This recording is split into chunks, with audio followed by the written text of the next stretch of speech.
Bismillahirrahmanirrahim. Guys, this is the another very important topic because I started the atomic structure, but first of all, you must have some literal information about the periodic table and two of the very important terminologies which you need to understand. So let's start with the literal information about the periodic table. So this is the periodic table. Okay. So what is the periodic table? We can say that this is a style, or this is a format, or this is a blueprint of chemical world. And this chemical world in which the chemical elements are arranged according to their recurring properties. अच्छा, अब ये तो definition is for the periodic table. Now the question is that how they are arranged. So there are two very important terminologies which you need to understand before understanding the periodic table. Number one is the atomic number. So atomic number or protons, इसको हम कहते हैं, we call them protons. The atomic number or proton number symbol is Z. So Z is equal to number of protons, right? So protons ko you know that I always write proton like this with a plus charge, okay? Because you know that proton is a positively charged species in the atom in the nucleus, okay? So इसका जो symbol है that is the Z. So what is the atomic number? Atomic number is equal to number of protons, ठीक है? इसे हम proton number भी कह सकते हैं, right? And it is the atomic number, and the basis for the periodic table is the increasing atomic number. So the number of each element actually telling us about the number of protons. So they are arranged in such a way that first of all, if the hydrogen is there, so it is placed over here with one, okay? One is the atomic number, means that it has one proton, it has two protons, three protons, four protons, five protons, six protons, seven protons, 8 protons, 9 protons, and neon 10 protons. अच्छा, आज जो मैंने class में explain किया है वही exactly I am giving you this information. Second चीज है कि दूसरी जो टर्मिनोलॉजी है that is known as the atomic mass. So atomic mass जो है उसका सिंबल जो है हम atomic mass is taken always in AMU. तो Z तो हो गया आपका एटॉमिक नंबर. अब एग्जैक्टली ये डबल होता है to the atomic number. So इसकी डेफिनेशन कहते. अच्छा, अब आप ये देखें कि बहुत से हाइड्रोजन है उसमें जो उसके 3 डिफरेंट हाइड्रोजन्स हैं. The first is known as protium, second is deuterium, third is tritium. So in the difference in these three is the presence of the number of neutrons. मैंने आपको बताया था कि जो neutrons होते हैं they are the variables. ये कम ज्यादा होते हैं, लेकिन protons, the number of protons is fixed. And this is the idea of any element. For example, if human beings have 46 number of chromosomes, 22 autosomes and 1 sex chromosome. तो जो 46 से अगर आपके नंबर ऑफ क्रोमोसोम्स 48 हो जाएंगे, then you are no more human being, you will become chimpanzee. So number of chromosomes is the ID of human, ठीक है, species. इसी तरह atomic number is the ID of the element. For example, अगर हम कहते हैं, for example, if I say that hydrogen has 1 proton and helium has 2 proton. So by just the increase or the change in the number of proton, the element is different. Lithium has 3 protons. Lithium is entirely different from helium and hydrogen. Beryllium has 4 protons, entirely different from lithium, helium, and hydrogen, and so on. So remember that atomic number is the ID of the element.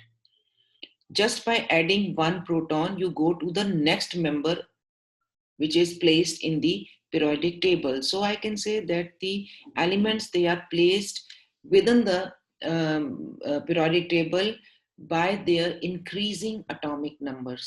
Okay, so itni information right now you must have. What is the atomic mass?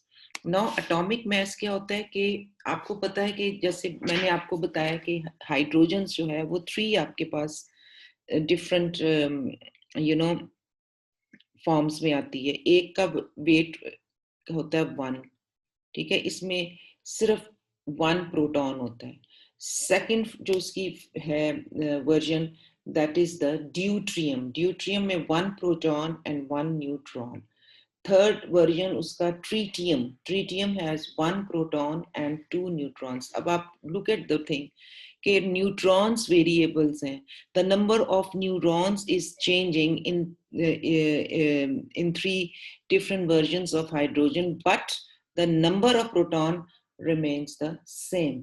अगर ये number of proton change हो गया, then it is no longer hydrogen. Okay, so ये तो एक आपने चीज जो है ना, for all times come you need to fix in your minds that protons जो होते हैं वो id होते हैं elements की. अच्छा, अब ये जो हम कहते हैं कि जितने भी अब हाइड्रोजन 3 वर्जन्स में है, तो 3 का एवरेज कैलकुलेट हम करेंगे ऑन द बेसिस ऑफ कि इनकी अबंडेंस किसकी कितनी ज्यादा है. सो अबंडेंस के लिहाज से मल्टीप्लाइड बाय द जो भी आपका आइसोटोप का एवरेज आता है, आप उसको उस बर्डन्स वाले जितने परसेंट जो अबंडेंस है उससे मल्टीप्लाई करते हैं तो यू विल गेट. हम जब रिलेटिव एटॉमिक मास करेंगे, I will teach you the entire method how to calculate the relative atomic mass. Let's come back to the periodic table जिसकी के literal आपको information चाहिए. अच्छा, अब मैंने आज स्टूडेंट्स को बताया है कि आपको ये वाले जो एलिमेंट्स हैं इनके बारे में इंफॉर्मेशन चाहिए. Hydrogen, helium, okay, then we come to lithium and beryllium, sodium, magnesium, potassium and calcium. यहां से आपको इन ये चाहिए. Hydrogen, lithium, beryllium, sodium, magnesium, potassium, calcium and इनके एटॉमिक नंबर 1, 3, 4, 11, 12, 19 एंड 20. अब आप इधर आ जाएं. ये आपकी जो लाइन है, this one, let me take the red one, okay, so that you can differentiate. हीलियम से अब आप देखें कि आपने क्या कौन से जो हैं they are important and you need to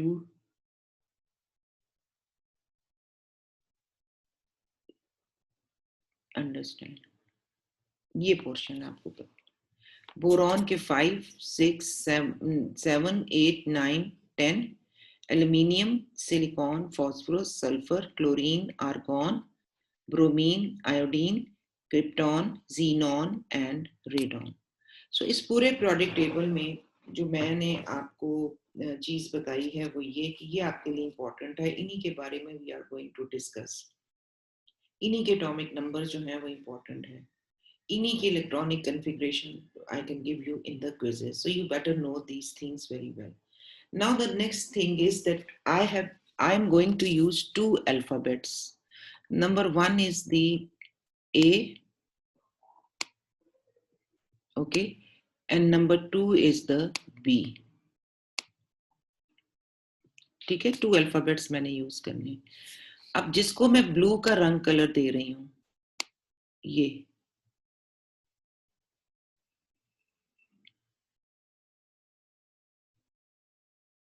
look at this.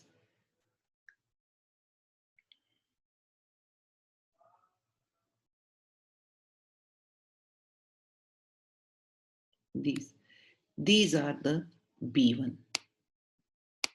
और हम right now we are not talking about them. ये B कैटेगरी है सारी.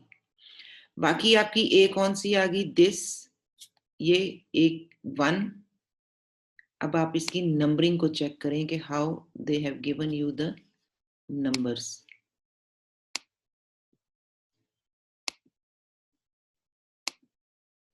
Okay, let's go to the numbers.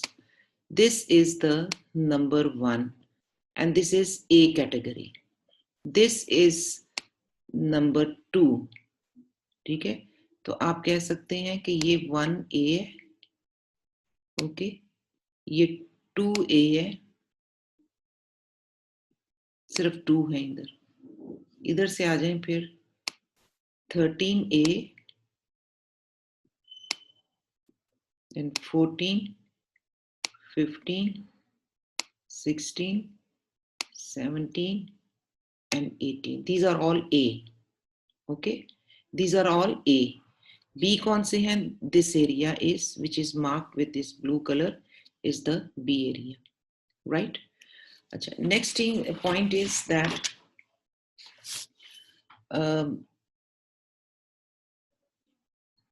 come to here.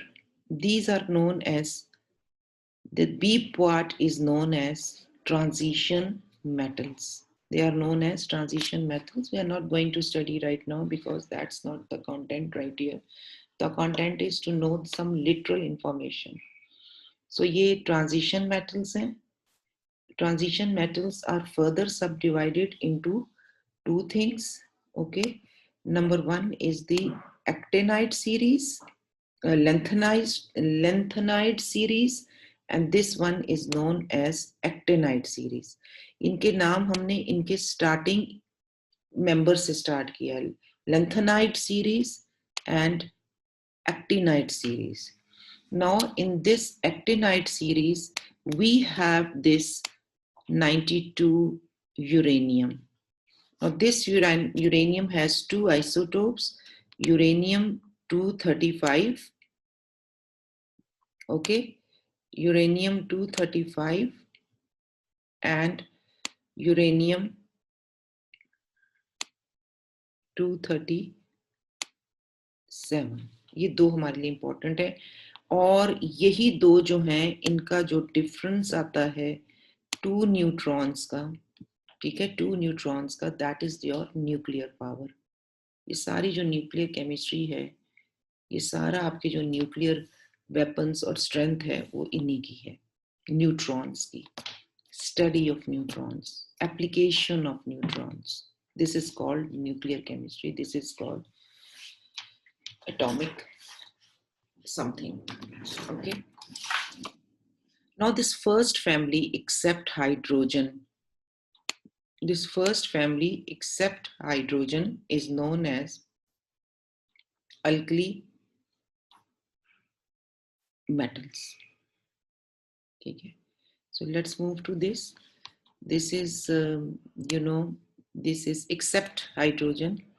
This, अच्छा, अब आप देखेंगे इस तरह there are number 18, ठीक है, इसका मतलब है कि 18 में से 8 जो हैं आपके, 8 जो हैं वो आपकी आ गई सीरीज ट्रांजिशन की, ठीक है, ट्रांजिशन के 8 आ गए, और बाकी जो 10 हैं आपके, वो आपके सारे अदर एलिमेंट्स हैं, right? So let's do this again so that you can understand. एक तो ये चीज है, दूसरी सेकंड चीज ये है कि ये when we go from left side to right side of the periodic table, we have different groups. Okay, we have different groups. These are different I mean groups on the basis of their properties. और अगर हम इनके colours पे जाएं तो let's see कि ये जो रेड वन है, these are known as, this group is known as, which is in red color, is known as alkali metals.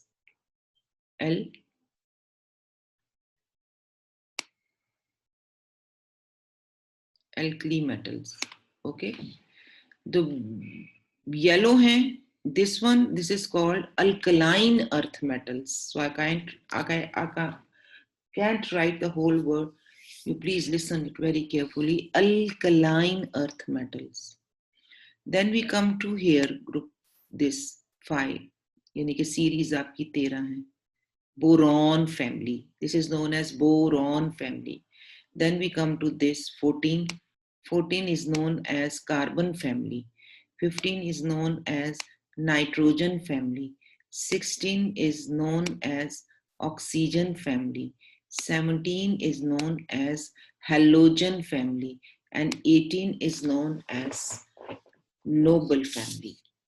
Okay, this is known as noble family. अब जो आपके ये ग्रे में जो आपके जितने भी हैं ये, these are called metalloids. Metalloids means having both the properties of metals and non-metals. अब ये जो आपको कलर नजर आ रहा है, this color, this one, ये जो सारे हैं, these are called reactive metals. और ये these are known as non-metals and they are highly reactive. Okay, green जो आपके पास हैं वो हैं आपके मेटलॉइड्स. ये आपके सारे जो इधर हैं ये, these are called metals. ठीक है, ये metals हैं, ये मेटलॉइड्स, ये नॉन मेटल्स, और जो फ्रोजी में है टर्कोइज कलर में, ये कलर जो है, this is known as noble gases. ठीक है, so let me again repeat it. This one is known as this one. This red color is known as alkali metals. This light color is known as alkaline earth metals. And these color, these are known as these are known as transition metals. And pink one is known as light pink is called lanthanide series because it is started with lanthanide. Actinide series because it is started from actinide, so this series is called actinide. And here the radioactive element uranium is there, and uranium is the nuclear radioactive element which is used in atomic energy. उसके बाद next हमारा आ जाता है कि हमारी जो stability है, stability हमारी सब अनस्टेबल हैं except, all are unstable except noble gases. ये याद रखिएगा, ठीक है. All are unstable except noble gases. अब आप ये देखें कि हर जो चीज जो to understand the thing very carefully, आपकी जो हर चीज है, हर एलिमेंट जो है वो अनस्टेबल है एक्सेप्ट आपके ये जो नोबल गैसेस हैं. ये स्टेबल है, नॉन रिएक्टिव है, इनर्ट है.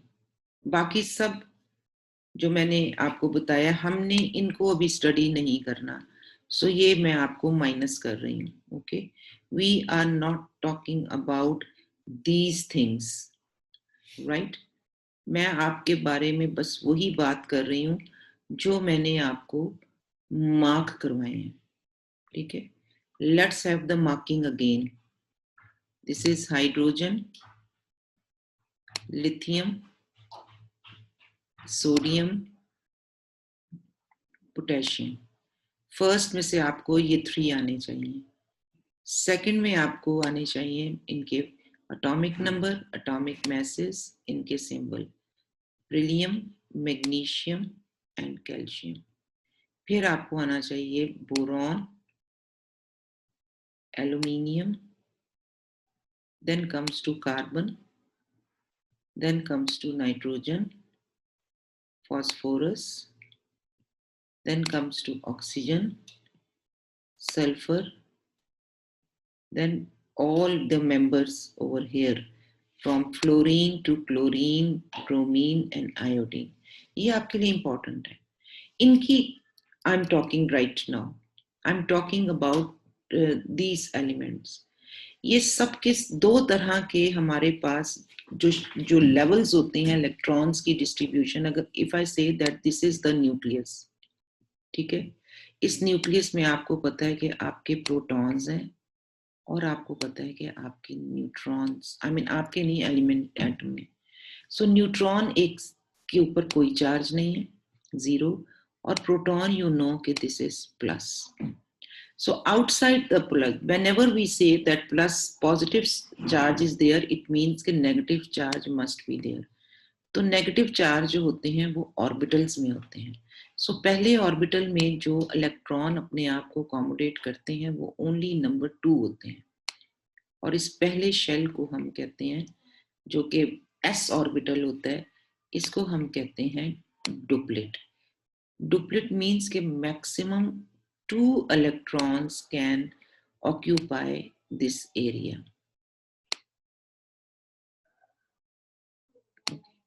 2 electrons can occupy this area. इसके बाद जो सेकंड शेल होता है उसमें टोटल नंबर होते हैं इलेक्ट्रॉन्स के 8, उसे हम कहते हैं octet.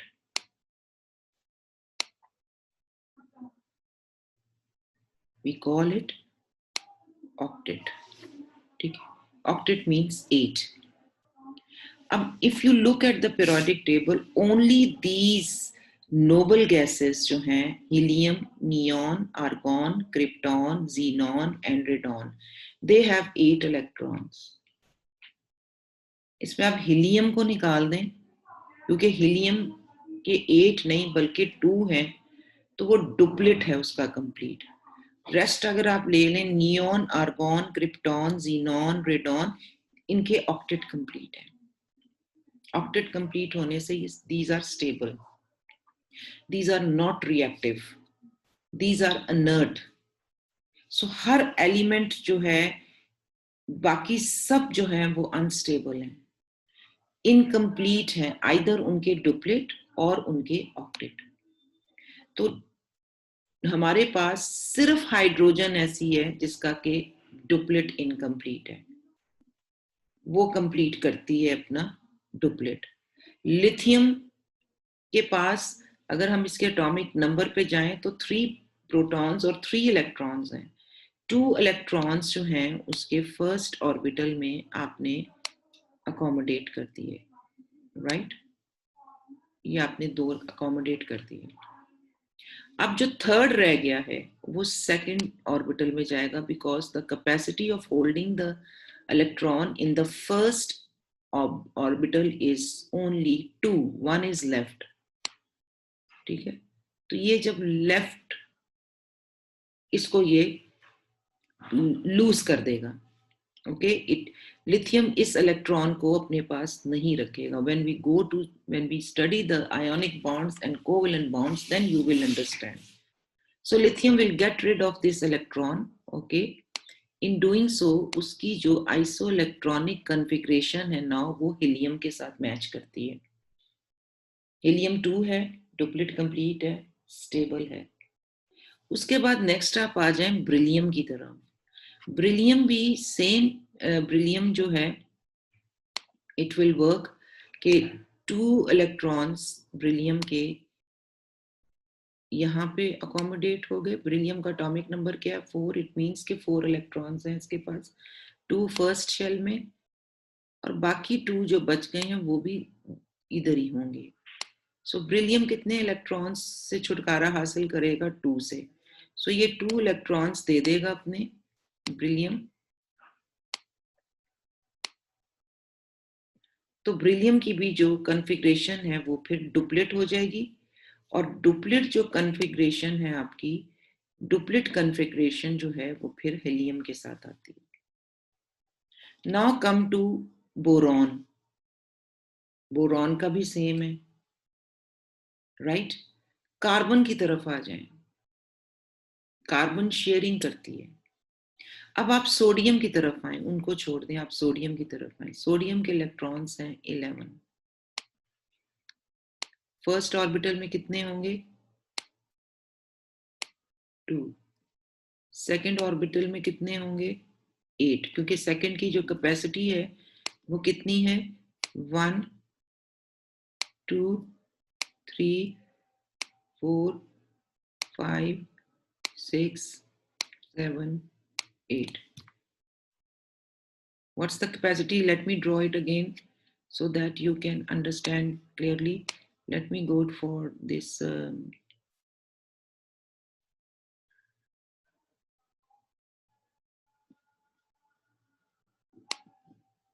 So this is first orbital of sodium, 1 and 2. Okay. Then we come to the second orbital. Second orbital में हम इलेक्ट्रॉन्स की डिस्ट्रीब्यूशन कर रहे हैं. अगेन हाउ मेनी इलेक्ट्रॉन्स हम लेंगे इसमें? 1 2 3 4 5 6 7 और 8 इलेक्ट्रॉन्स कर दिए हमने. टोटल इलेक्ट्रॉन्स कितने हो गए? सोडियम के 11 हैं, यहाँ हमने 10 डिस्ट्रीब्यूट कर दिए. जब 10 डिस्ट्रीब्यूट कर दिए तो फिर अगेन भी हमारे पास अभी एक इलेक्ट्रॉन जो है वो है हमारे पास. तो उसके लिए हमें ऑब्वियसली थर्ड लेवल पे जाना पड़ेगा उसको अकोमोडेट करने के लिए, right? To accommodate that single electron we need to go to the third energy level. और इस थर्ड एनर्जी लेवल में वी पुट 1 इलेक्ट्रॉन. ओके, इस थर्ड एनर्जी लेवल में we will put 1 electron. So अब आप काउंट करें कि थोड़े all the 11 electrons are there in the different shells of sodium. Now it's very easy for sodium to, ये एक जो रह गया है क्योंकि इसके लिए 7 यहाँ पे लाना बहुत, it's a very big job, okay, impossible job. So it will get rid of this 1 electron. In doing so, now इसकी ये जो outermost orbital है, it is now isoelectronic with who? 10 है ना, तो कि इसके साथ आइसोइलेक्ट्रॉनिक हो रहा है क्योंकि नियॉन के 10 इलेक्ट्रॉन्स हैं. Is that clear? इसी तरह अगर आप पोटेशियम को लें तो पोटेशियम के 19 है. 2 in the first shell, 8 in the second shell. ठीक है, सो कितने हो गए? 2 and 8 10 और 8 हो गए इसके थर्ड शेल में और फोर्थ शेल में एक रह जाएगा. वो जब एक इलेक्ट्रॉन इसका चला जाएगा तो फिर इसकी जो है क्या कहते हैं आइसोइलेक्ट्रॉनिक कॉन्फ़िगरेशन वो 18 होगी और 18 किसकी है? आर्गॉन की. तो ये आइसोइलेक्ट्रॉनिक होगा आर्गॉन के साथ. So this is how they work. So यही आज मैंने क्लास में स्टूडेंट्स को एक्सप्लेन किया था सारा. यही ऑल दिस स्टफ कि how what is meant by the isoelectronic with next electronic configuration. और वो आती है नोबल गैसेस की और इनकी आती है नोबल गैसेस जिनको commonly we call them inert gases, rare gases and so on. तो ये टेक्निकल चीज आपको समझनी चाहिए. सो इससे पहले कि हम जो है वो थॉरली स्टडी करें एटॉमिक स्ट्रक्चर को, ये थोड़ा सा टेक्निकल आपने इनकी चीज़ों को समझना है. आई होप कि आपको ये जो है वो अंडरस्टैंड कर लिया होगा. Thank you so much.